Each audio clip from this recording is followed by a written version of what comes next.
Astaghfirullah. Disebutkan atau diriwayatkan dari Abu Nuaim dalam kitabnya Hilyah Al-Awliya, kemudian juga oleh Ibnu Abdil Bar dalam kitabnya Jami Bayan Al-Ilmi, dan juga Imam Syatibi dalam kitabnya Al-Iqtisam. Jadi satu hari Ibrahim ibn Adham rahimahullahu ta'ala pernah melewati di pasar-pasar Basra. Tiba-tiba kemudian manusia pun berkerumun kepadanya, ya, karena dia seorang alim sezaman dengan Sufyan Ats-Tsauri, bahkan dia gurunya. Sufyan Ats-Tsauri adalah guru daripada Ibrahim bin Adham. Kemudian juga Fudail ibn Iyad, itu kan ulama-ulama dunia di zamannya. Jadi manusia pun berkumpul kepada Ibrahim ibn Adham. Kemudian mereka berkata, wahai Abu Ishaq, kunyah dari beliau, sungguh Allah subhanahu wa ta'ala berfirman di dalam kitabnya. Apa firmannya? Wa idza sa'alaka ibadi anni fa inni qarib. Apabila hamba-hambaku bertanya kepadaku soal diriku, maka katakan aku dekat. Akulah yang mengijabah setiap doa orang-orang yang berdoa kepadaku.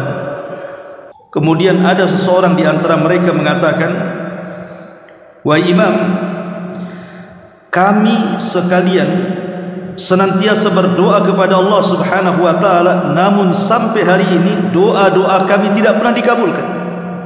Katanya Allah subhanahu wa ta'ala merintahkan agar berdoa kepada Allah, kami pun berdoa kepada Allah, tapi rasanya doa-doa itu tidak pernah dikabulkan Allah kepada kami. Apa jawaban Ibrahim ibn Adham ini? Beliau memberikan 10 wasiat yang sangat bagus sekali, dan ini bekal untuk kita.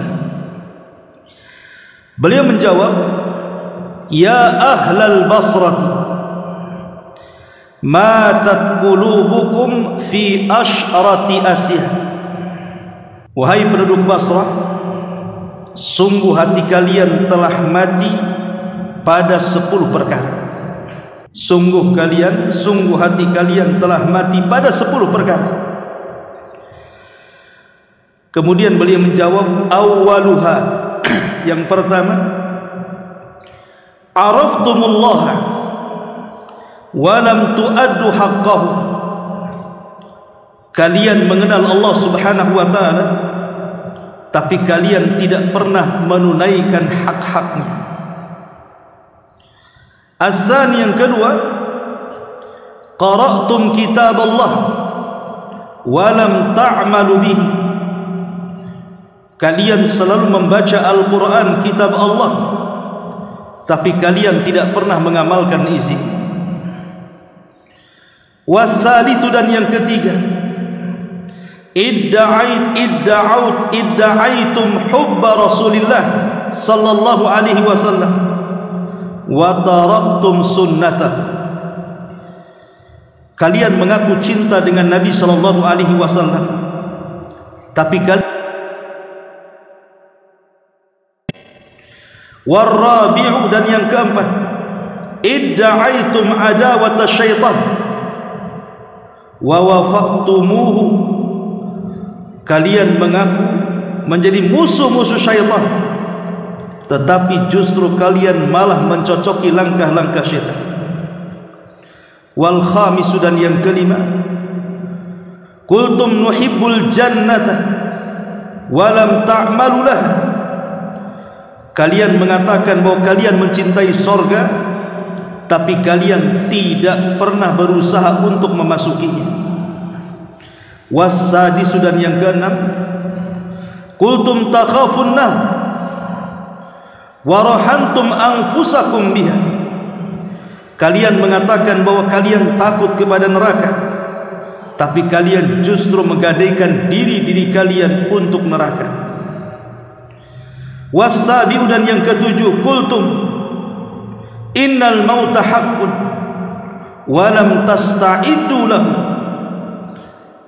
Kalian mengatakan bahwa kematian sebuah kebenaran, tetapi kalian tidak pernah bersiap-siap untuk menghadapi kematian.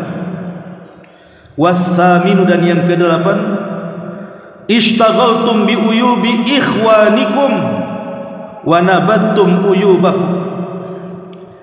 Kalian sibuk membicarakan aib-aib saudara kalian, sedangkan kalian mencampakkan aib diri-diri kalian sendiri. Wattasi'u, dan yang kesembilan, akaltum ni'mata rabbikum wa lam tashkuruha. Kalian memakan nikmat-nikmat Rabb kalian, tetapi kalian tidak pernah bersyukur akan nikmat yang Allah anugerahkan kepada kalian. Wal ashiru, dan yang terakhir yang ke-10, dafantum mautakum wa lam ta'tabiru bihim. Sungguh kalian terkadang menguburkan orang-orang mati di antara kalian, tapi kalian tidak pernah mengambil pelajaran dari orang yang kalian kuburkan itu. Inilah wasiat dari seorang alim, Ibrahim ibnu Adham rahimahullahu ta'ala. Baik, kita kupas satu persatu wasiat ini. Yang pertama, di sini beliau mengatakan, araftumullah wa lam tu'addu haqqahu. Kalian mengenal Allah subhanahu wa ta'ala, tapi kalian tidak pernah melaksanakan hak. Apa maksudnya?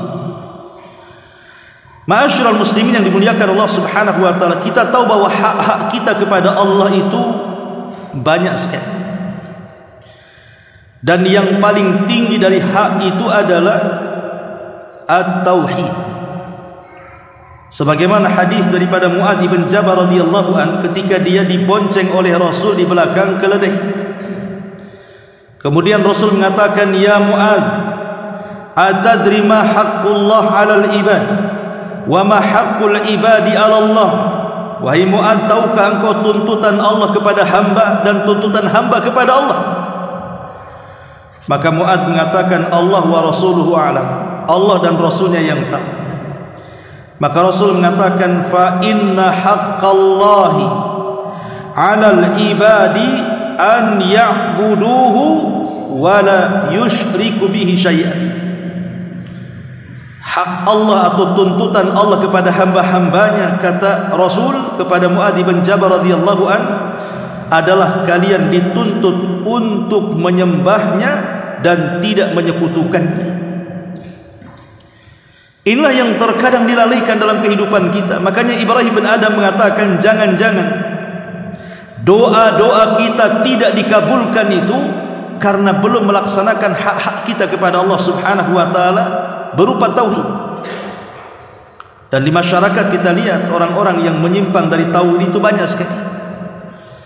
Orang yang datang ke dukun, orang yang percaya dengan tangkal dan jimat, orang yang datang ke kuburan meminta-minta, percaya kepada karamah-karamah, dan begitu seterusnya. Maka ini semua penghalang doa kita kepada Allah subhanahu wa ta'ala. Maka kalau doa-doa kita ingin diterima, tauhidkan Allah, jauhi sesembahan selain daripada Allah subhanahu wa ta'ala alias kesyirikan. Ini yang pertama. Kemudian yang kedua, kata Ibrahim bin Adham rahimahullahu ta'ala, kalian membaca Al-Quran tapi kalian tidak pernah mengamalkan isinya.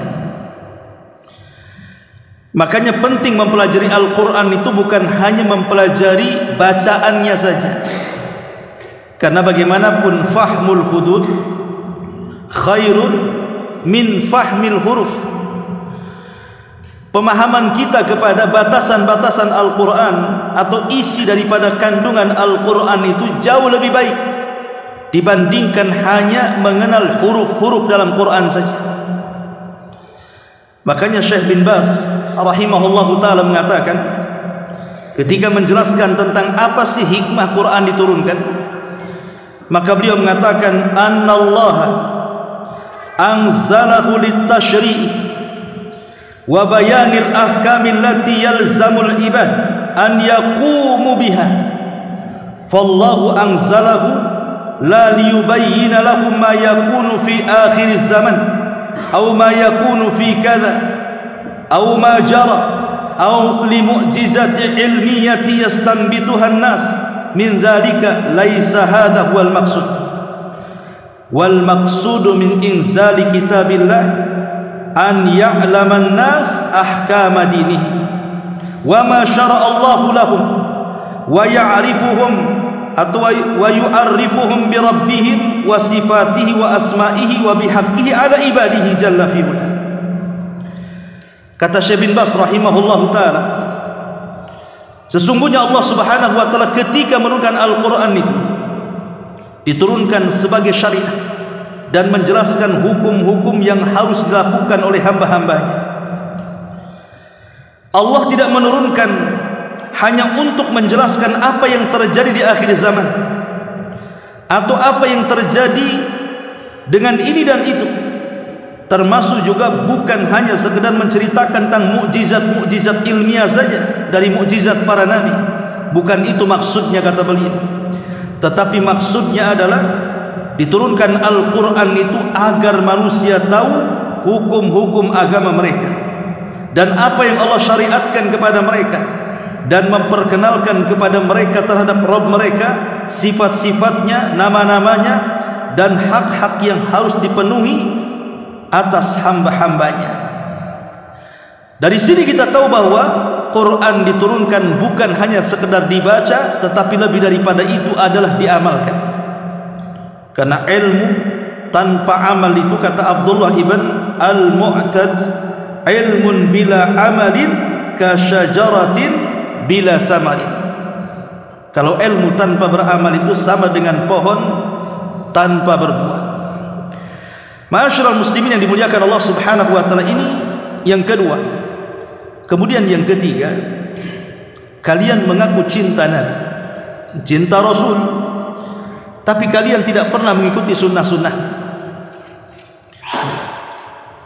Ma'asyiral muslimin yang dimuliakan Allah Subhanahu wa taala, dan ini banyak pengakuan cinta kepada Nabi SAW di masyarakat kita kan? Mereka ketika mengakui cinta kepada Rasul itu hanya sebatas melakukan salawat-salawat saja. Ya, mengumandangkan salat itu bagian daripada cinta.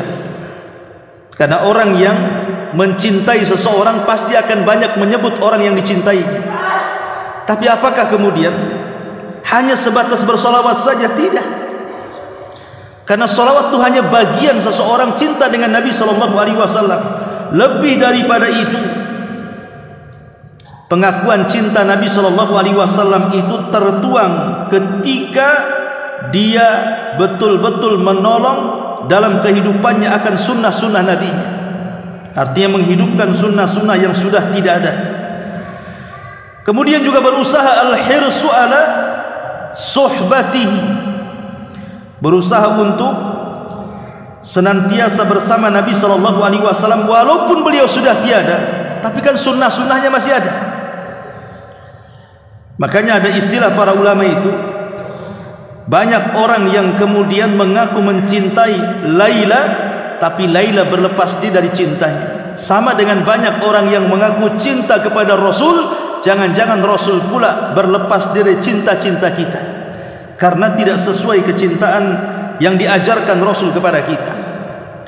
Ma'asyiral muslimin yang dimuliakan Allah Subhanahu wa taala, dan itu kita bisa melihat di masyarakat ketika banyaknya penyimpangan terhadap sunnah Nabi SAW yang dilakukan oleh sebagian kaum muslimin, seperti yang kita kenal dengan perbuatan bid'ah di masyarakat. Itu kan banyak yang tidak diajarkan Nabi SAW, ada pula di masyarakat. Yang lebih fatalnya itu pula kemudian yang disandarkan kepada ajaran Nabi, pada Rasul tidak pernah mengajarkan. Ma'asyiral muslimin yang dimuliakan Allah Subhanahu wa taala, maka hal-hal yang seperti inilah yang dikatakan Ibrahim ibn Adham, kalian mengaku mencintai Rasul tapi kalian tidak mengamalkan sunnah-sunnah, malah membuat hal-hal yang tidak disunnahkan pula. Padahal kata Abdullah ibn Mas'ud radhiyallahu anhu, ittabi'u wa la tabtadi'u faqad kufitu, ikut saja jangan buat, itu sudah cukup.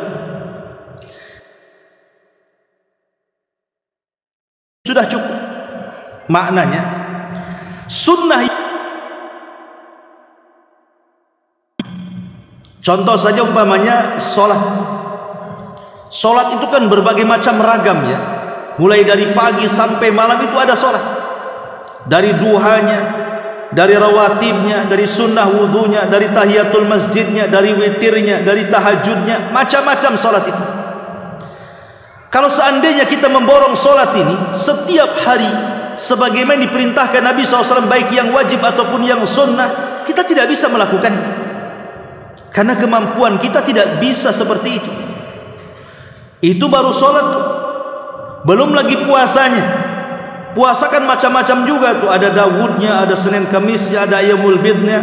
Kemudian puasa sunnah lainnya, ada Arafahnya, ada Muharramnya, ada Ramadannya lagi yang wajibnya kan. Puasa sunnah saja kalau kita amalkan semuanya nggak sanggup kita ini. Atau umpamanya beralih kepada doa-doa. Satu hari satu malam itu macam-macam doa itu. Mulai masuk kamar mandi, keluar kamar mandi, pakai pakaian, melepas pakaian, keluar rumah, masuk rumah, mau tidur, bangun tidur. Kemudian juga belum lagi doa zikir pagi dan petang, macam-macam doa itu. Kalau kita amalkan semua nggak sanggup kita ini. Makanya kenapa Nabi SAW sampai mengatakan itu khairul a'mal adwamuha wa in qalla. Sebaik-baik amal itu yang istiqomah walaupun sedikit. Karena kalau diborong semua kan nggak sanggup kita mengamalkannya. Kira-kira ambil yang mudah bagi kita, istiqomah di situ.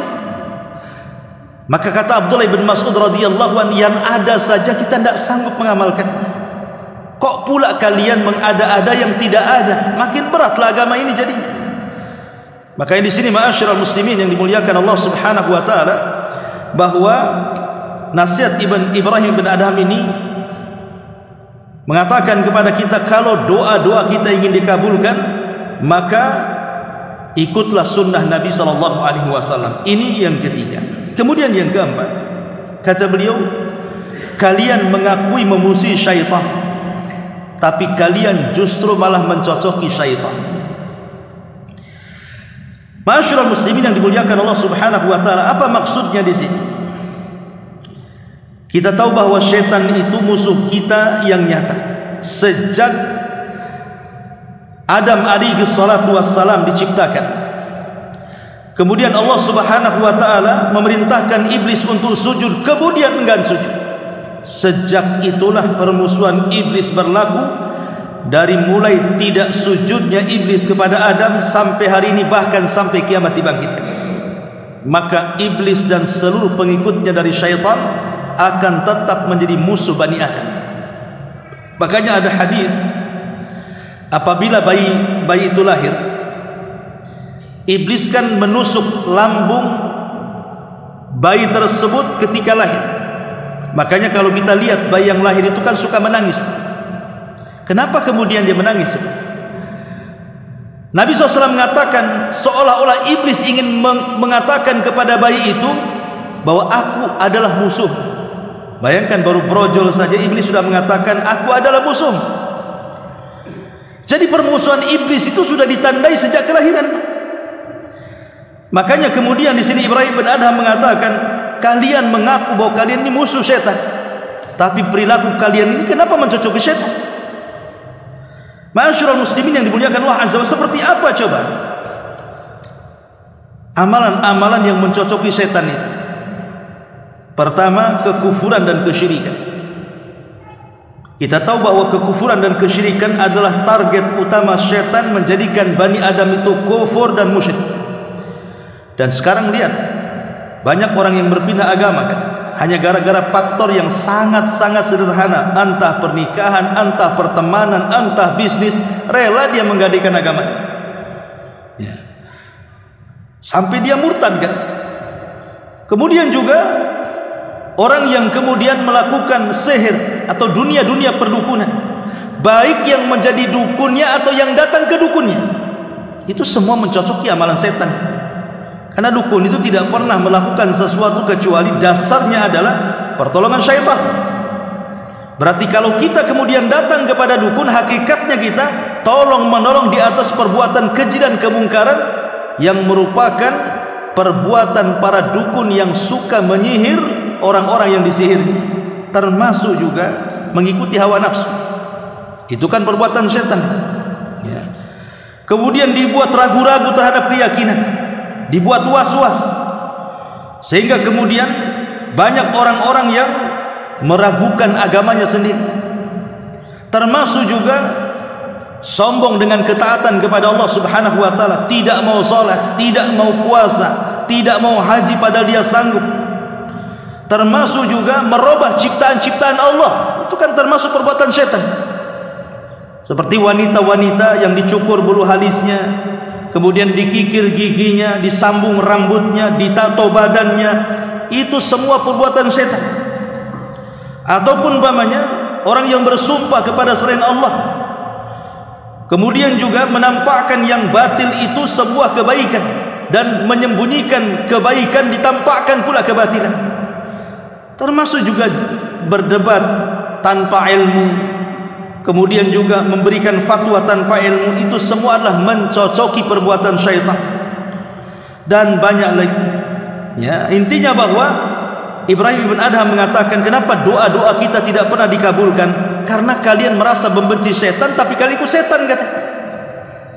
Nah, ini juga yang harus dipahami. Ini nasihat Ibrahim ibn Adham rahimahullahu ta'ala yang keempat. Kemudian yang kelima, kalian mengatakan bahwa kalian mencintai surga, tapi kalian tidak pernah mencari jalan menuju surga. Ma'asyiral muslimin yang dimuliakan Allah Subhanahu wa ta'ala, definisi surga itu kan ma'ruf ya, pernah saya jelaskan. Dia adalah darun a'addallahu lil muwahhidin atau lil muttaqin waliman asa minal muwahhidin. Jadi surga itu diperuntukkan untuk orang-orang yang bertakwa dan orang-orang yang bermaksiat dari kalangan ahli tauhid, tetapi setelah lewat proses tentunya ya. Mungkin sebagian mereka masuk neraka dulu, baru kemudian dimasukkan ke dalam surga. Dan sifat surga itu kan kenikmatannya tidak bisa dilihat mata, didengar telinga, terlintas pun tidak. Makanya kenapa kemudian surga itu dibayang-bayangkan kepada kita dan kita ingin masuk ke dalamnya. Tapi masalahnya hadis-hadis Nabi SAW itu kan sangat jelas ketika bercerita soal surga. Tetapi walaupun kita yakin surga itu ada, kemudian kenikmatannya luar biasa, tapi tak sedikit dari kita ini tidak tergiur untuk masuk ke dalamnya. Buktinya banyak orang-orang yang yakin dengan adanya surga tapi tidak berusaha untuk mencari jalan ke surga. Itulah yang kemudian Ibrahim ibn Adham rahimahullahu ta'ala mengatakan, kalian mengaku cinta dengan surga tapi kalian tidak pernah mengikuti jalan-jalan menuju surga. Ma'asyiral muslimin yang dimuliakan Allah Azza wa Jalla, padahal amalan-amalan yang dimasukkan kita ke surga kan banyak sekali. Saya ringkas saja. Pertama, iman dan juga amal saleh. Ini jalan yang paling cepat menuju surga adalah keimanan dan amal saleh. Kemudian yang kedua, ketakwaan kita kepada Allah, melaksanakan perintah dan menjauhi larangan. Kemudian yang ketiga, ketaatan kepada Allah dan Rasul-Nya.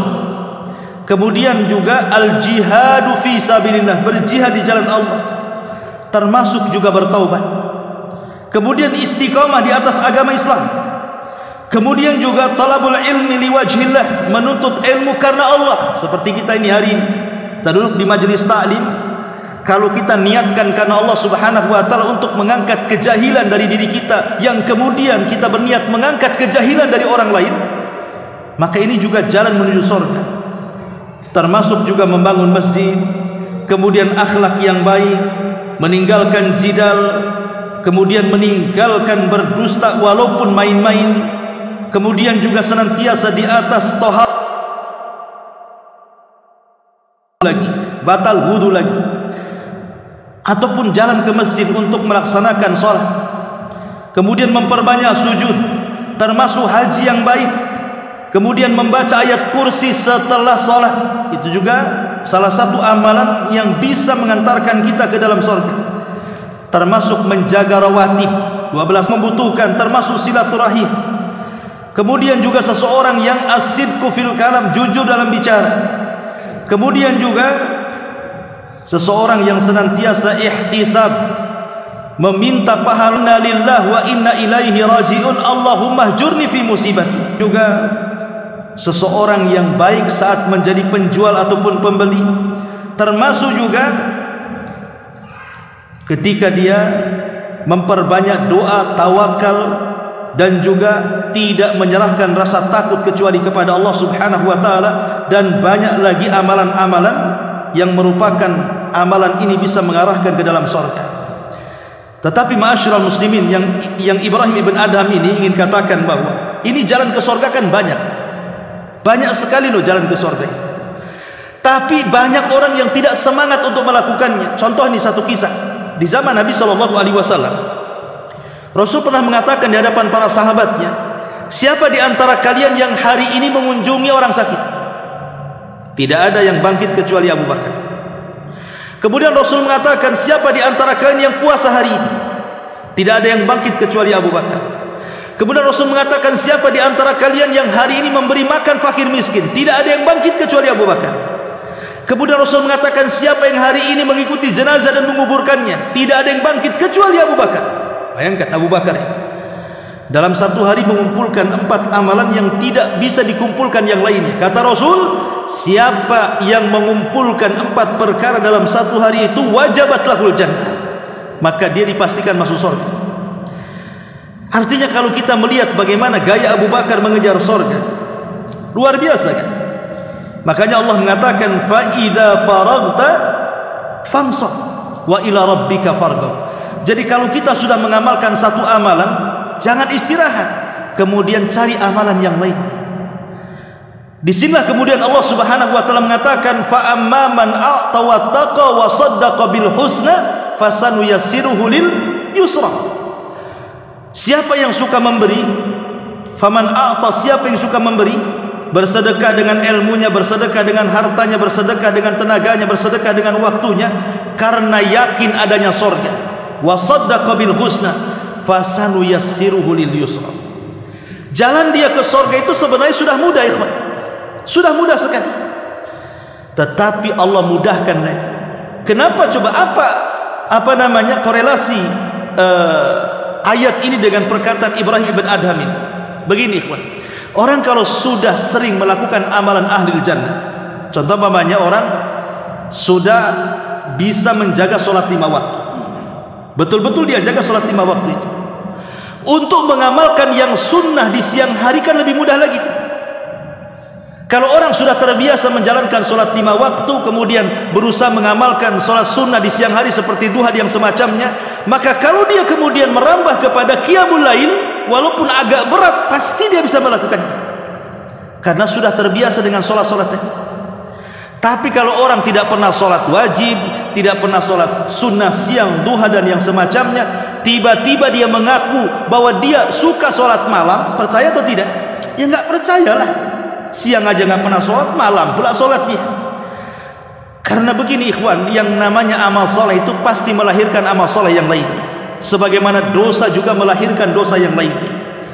Makanya di sini Ibrahim bin Adham mengatakan, kalau doa-doa kita ingin dikabulkan, maka carilah jalan-jalan menuju surga. Jangan kalian mengaku surga tapi tidak pernah kemudian mencari jalan menuju surga. Kemudian juga kata Ibrahim bin Adham rahimahullah ta'ala, yang selanjutnya adalah kalian takut kepada neraka.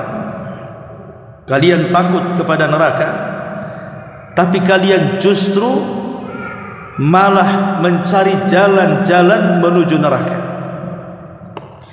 Ma'asyiral muslimin yang dimuliakan Allah Subhanahu wa taala, kita tahu bahwa amalan-amalan penduduk neraka ini banyak sekali. Dan orang yang masuk ke dalam neraka itu kan terbagi menjadi 2 ya. Ada orang kalau masuk neraka nggak pernah keluar lagi, alias dikekalkan di dalamnya. Ada orang yang masuk neraka itu dia tidak dikekalkan, tetapi ya sebatas dosa yang akan diazab di dalamnya, kemudian dikeluarkan dan dimasukkan ke dalam surga. Jadi dua kelompok itu yang masuk neraka itu. Makanya kalau dalam Al-Quran atau dalam hadis Nabi ada kalimat dikekalkan di dalamnya, itu bukan berarti harus kekal selamanya, tidak. Seperti contoh umpamanya orang yang membunuh seorang muslim secara sengaja, Al-Quran mengatakan apa? Khalidan fiha, maka dikekalkan neraka selama-lamanya. Maka kata ahli sunnah wal jamaah, tidak dikekalkan selama-lamanya. Maknanya adalah saking lamanya sehingga bahasa Quran itu dikekalkan selamanya, bukan berarti tidak keluar dari neraka. Lain dengan kesyirikan, kekufuran atau nifak akbar gitu ya. Tetapi kalau maksudnya adalah contoh orang yang bunuh diri, kata Rasulullah akan dikekalkan di dalam neraka, bukan kekal gak keluar lagi, tidak. Karena bunuh diri tidak kafir, ya bisa masuk neraka, hanya dilamakan di dalamnya gitu saja, tapi suatu ketika akan keluar. Begitu pemahaman ahli sunnah wal jamaah. Lah amalan-amalan penduduk neraka itu ada yang sifatnya mengekalkan di dalamnya, ada yang sifatnya tidak.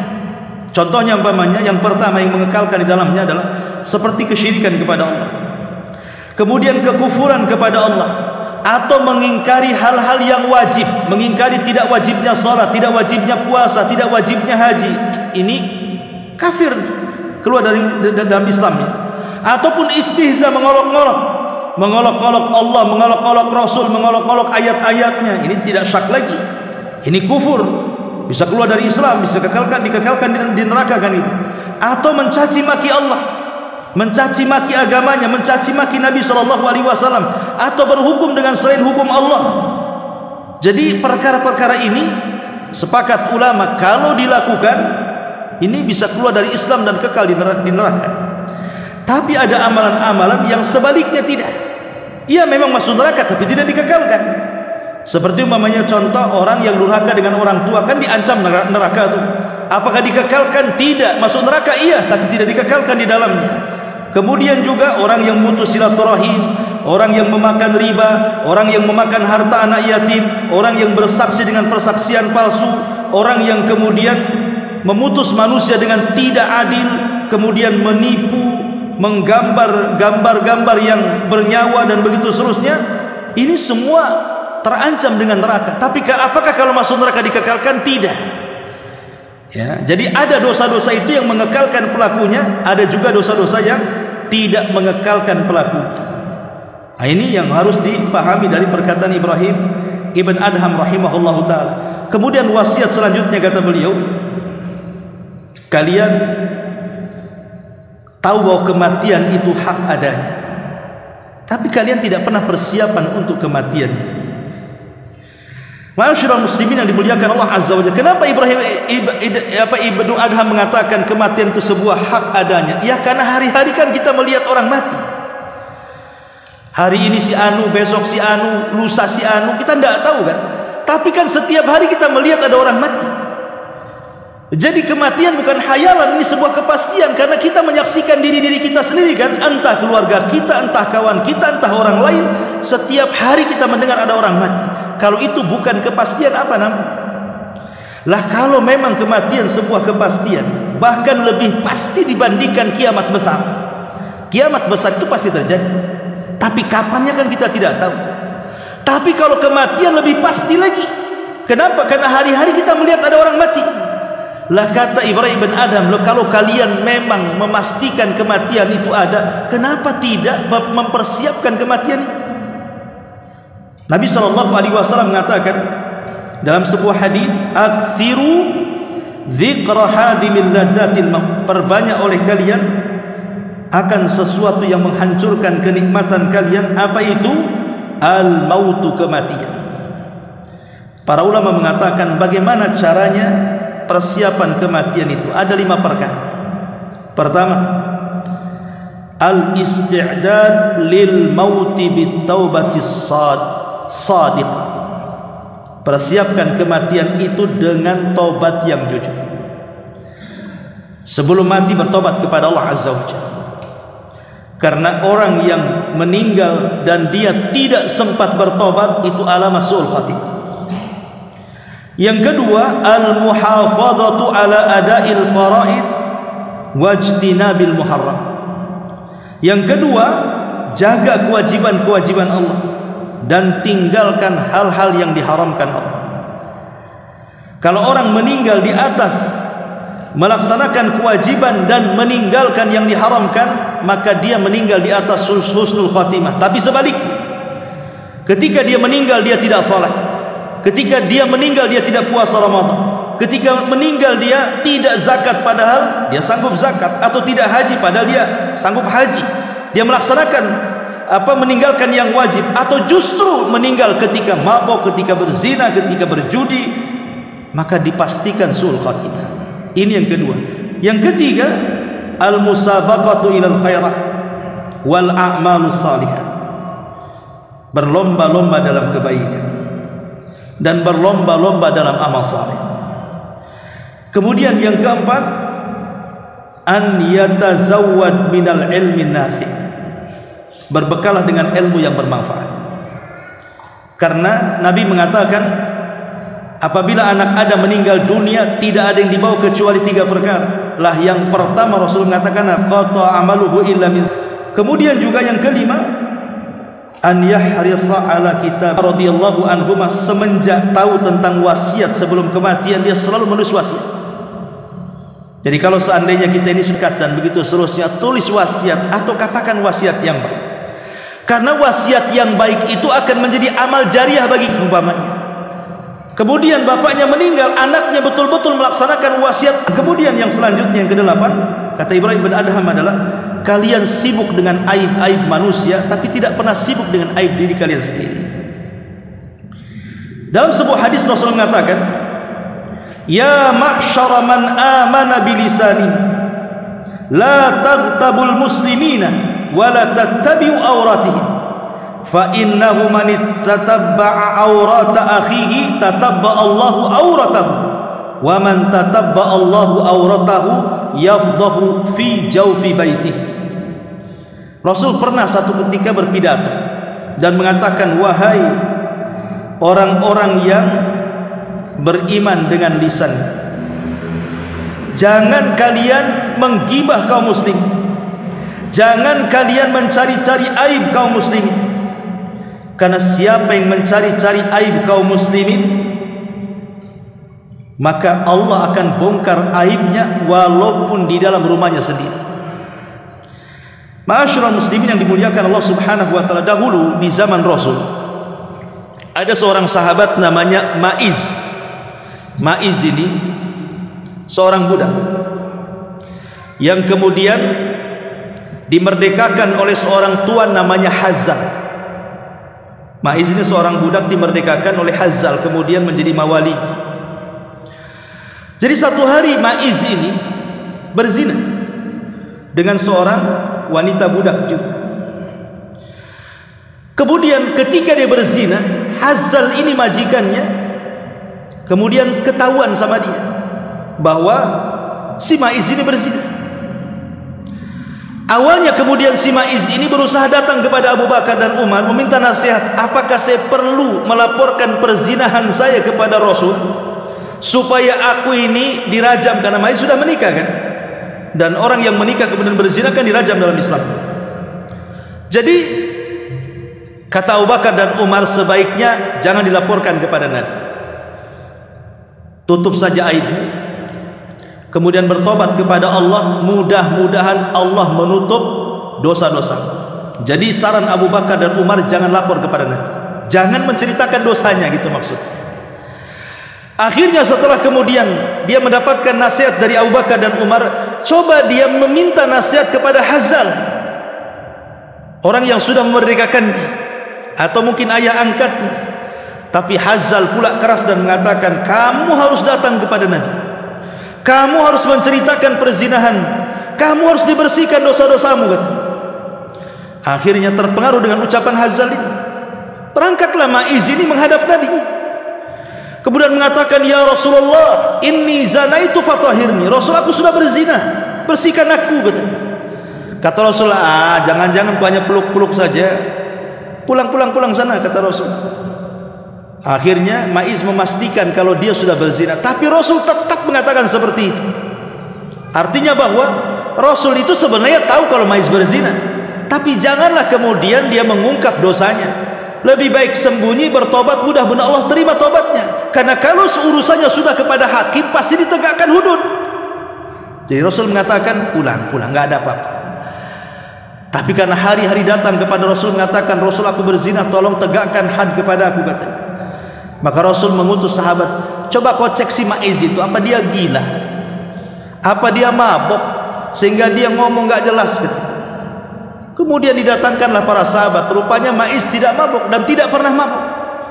Ma'iz juga tidak pernah gila dan tidak pernah dia senantiasa waras, tidak pernah gila sama sekali. Artinya dia tidak mabuk dan dia waras. Kalau begitu tegaklah had kepadanya. Jadi satu hari Nabi SAW mengumpulkan para sahabat dan mengatakan rajam dia. Kemudian Ma'iz pun akhirnya dirajam oleh para sahabat, dilempari batu. Di tengah-tengah pelemparan batu itu Ma'iz ini tidak tahan dengan sakitnya lemparan batu itu. Gimana coba antum dilempari batu apa nggak sakit? Sakit lah kan. Jadi karena sakit kabur dia. Jadi dia kabur lari karena tidak tahan dilempari batu. Padahal dia siap dirajam, ya, dan siap dibersihkan dosanya. Tapi ketika dirajam dia tidak tahan. Akhirnya berdiri lari dia. Dikejar oleh para sahabat, tapi tidak ketemu.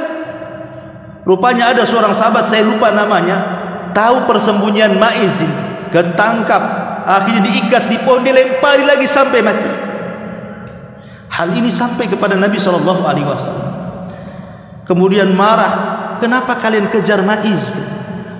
Kenapa kalian kejar? Biarkan dia lari, katanya. Kemudian dia ngomong sama Hazal itu dengan mengatakan, ya Hazal, kenapa kau tidak tutup aibnya? Kenapa kau suruh dia datang kepadaku melapor akan dosa-dosanya? Seandainya kau tutup aibnya, itu lebih baik daripada kau suruh dia lapor kepadaku, kata Rasul. Menunjukkan apa? Bahwa kita ini disuruh untuk menutup aib orang lain. Ya, sebab kalau kita membongkar aib orang lain, itu aib kita nanti dibongkar oleh Allah Subhanahu wa taala. Karena itu ada kaedah kama tadinu tudan. Sebagaimana kita ini berusaha mencari aib-aib orang, Allah akan kirim orang membongkar aib kita. Bahkan lebih parah lagi, terkadang aib kita dibongkar. Maka di sini kata Ibrahim bin Adham, kalian sibuk dengan aib orang lain dan kalian punya aib, kenapa tidak sibuk dengan aib diri kalian? Ini juga wasiat Ibrahim ibn Adham yang ke-8. Dan yang ke-9, kalian banyak diberikan nikmat oleh Allah Subhanahu wa taala, tapi kalian tidak pernah pandai bersyukur akan nikmat itu. Ma'asyiral muslimin yang dimuliakan Allah Subhanahu wa taala, rukun syukur itu kan ada 3 ya. Pertama, al-i'tiraf bin ni'am. Kita ini mengakui bahwa nikmat itu datang dari Allah. Seperti ucapan Nabi Allah Sulaiman. Kurang apa Nabi Sulaiman itu coba? Dia raja dunia, kekuasaannya hampir separuh dunia lebih. Dia bisa menundukkan jin, menundukkan binatang, menundukkan awan, macam-macam dia tundukkan. Tapi dia mengatakan hadza min fadli rabbi. Ini semua adalah karunia yang datang dari Allah. Itu sekelas Nabi Sulaiman mengatakan seperti itu coba. Kita ini loh baru sekelas pejabat, belum jadi presiden pun. Baru menjadi orang kaya baru, belum sekelas korun pun. Tapi terkadang tidak pernah menasabkan nikmat itu kepada Allah, malah menasabkan kepada diri kita sendiri. Coba, ya wajar saya kaya, saya kan, nah, itu, mulai itu bahasa itu. Wajarlah saya jadi pejabat, saya kan, nah, saya kan sekolah tinggi, saya kan begini. Ini kalau sudah saya, nah, ini menasabkan nikmat bukan kepada Allah, tapi menasabkan nikmat kepada diri sendiri. Sombong akhirnya. Dan anania mengatakan saya, ini sifat iblis. Karena iblis yang mengatakan di hadapan Allah, ana khairun minhu, saya lebih baik dibandingkan Adam, kata iblis. Makanya anania, kalimat saya hindarkan. Kalau ini bukan karena saya, kalau ini bukan karena saya, kalimat ini bahaya. Karena kufur nikmat ini. Tidak menasabkan diri nikmat ini kepada Allah Subhanahu wa taala. Maka nasabkan seperti Sulaiman menasabkan nikmat kepada Allah Azza wa Jalla. Jangan seperti Qarun yang mengatakan innama utituhu min ilmin indi, ini nikmat itu datang dari aku, ya wajar saja aku kan cerdas. Enggak seperti itu. Ini yang pertama. Yang kedua, at-tahaddus biha zahiran ma'athani 'ala Allah. Tampakkanlah kenikmatan itu dengan senantiasa memuji Allah Subhanahu wa taala. Karena ada orang-orang itu yang bakhil bukan hanya kepada orang lain, tapi juga bakhil kepada diri sendiri. Itu ada orang yang seperti itu. Jangan cerita bakhil sama orang ya, sama diri sendiri ada orang bakhil. Padahal uangnya banyak, dia kaya, tapi pakaiannya tidak pantas. Ya, pakaiannya tidak pantas kan itu. Ada orang kaya itu kemana-mana bawa kolor.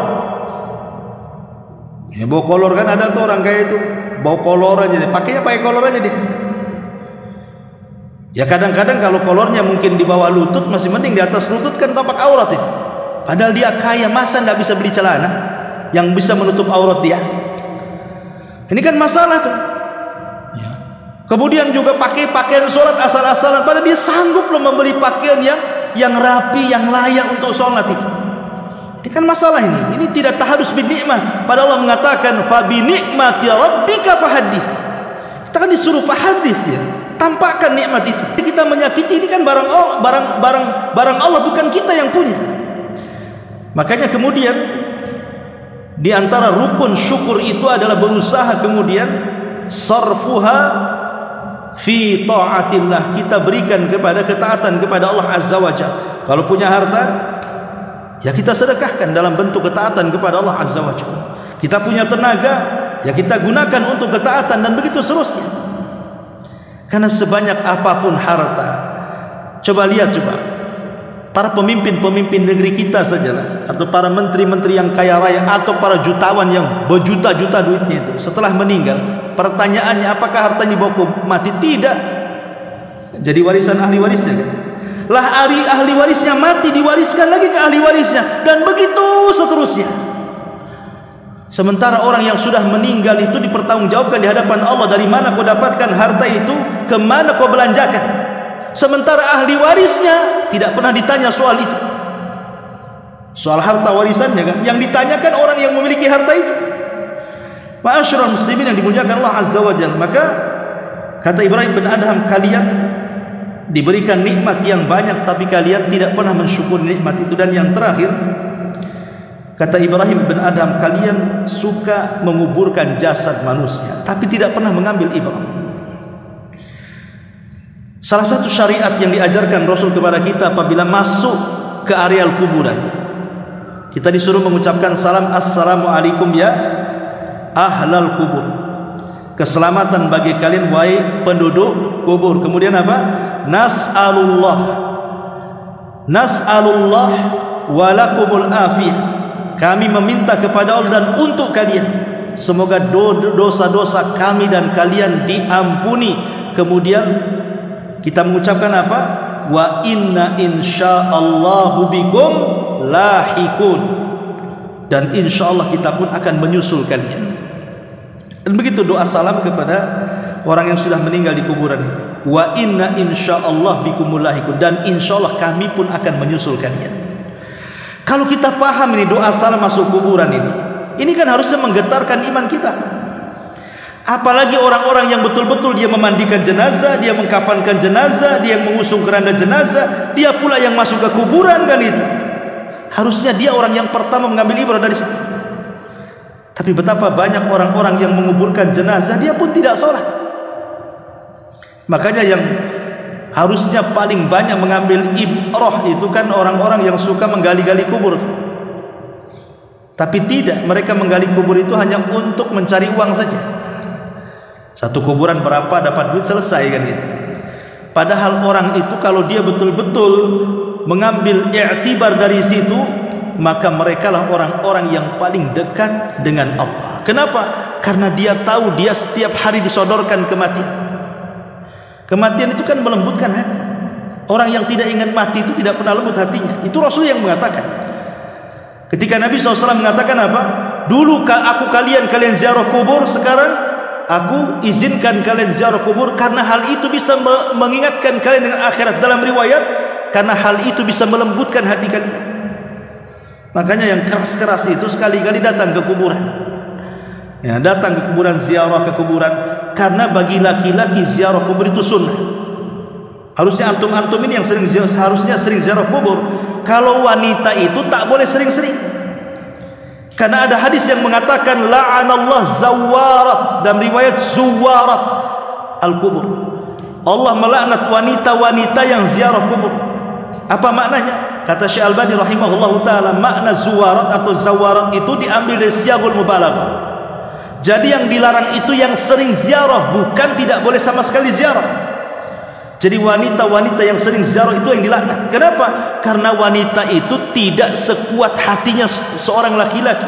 Mudah menangis, takutnya niyahah, kemudian meraung-raung di kuburan dan begitu seterusnya. Makanya Islam melarang tidak boleh sering-sering ziarah kubur bagi wanita, dan boleh sekali-kali. Lah kalau laki-laki kapanpun silakan. Ya, dan yang paling baik ziarah kubur itu seperti yang disunahkan Nabi malam-malam. Nabi itu kalau ziarah kubur kan malam-malam. Coba antum malam-malam ziarah kubur ke Tamiang. Itu sunnah Nabi itu. Makanya Aisyah radhiyallahu anha satu hari ketika dia tidur kehilangan Nabi di samping. Kok enggak ada ya? Diikuti sama Aisyah. Rupanya Rasul ada di kuburan Baqi malam-malam itu sedang mendoakan mereka. Ya, kuburan malam-malam. Duduk di depan kuburan itu. Takut Ustaz.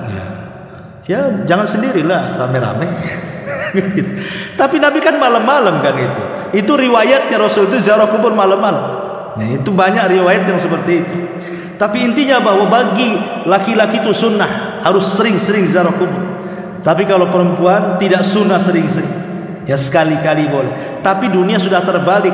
Yang sering ziarah kubur pula perempuan, laki-laki tak pernah ziarah kubur. Ziarah kubur itu karena ngantar istrinya, terbalik, harusnya istri ngantar suaminya, kan gitu ya. Kan sunnahnya begitu. Nah, ini juga sunnah yang kadang-kadang sudah mahjurah ditinggalkan. Padahal Ibrahim bin Adham mengatakan kalian ini bisa mengambil ibrah dari kematian sebenarnya. Tapi banyak orang-orang yang menguburkan jenazah tidak pernah mengambil ibrah dari jenazah yang ada di hadapannya. Wallahu a'lam bishawab. Ini diantara wasiat daripada Ibrahim ibn Adham rahimahullahu taala. Saya baca secara singkat. Yang pertama, kalian mengenal Allah tapi tidak pernah menunaikan haknya. Kalian membaca Al-Quran tapi kalian tidak pernah mengamalkannya. Kalian mengaku mencintai Rasul tapi tidak pernah mengamalkan sunnahnya. Kalian mengaku memusuhi syaitan tapi kalian pula menjadi temannya. Kalian mengatakan bahwa kalian mencintai sorga tapi kalian tidak pernah beramal untuk masuk sorga.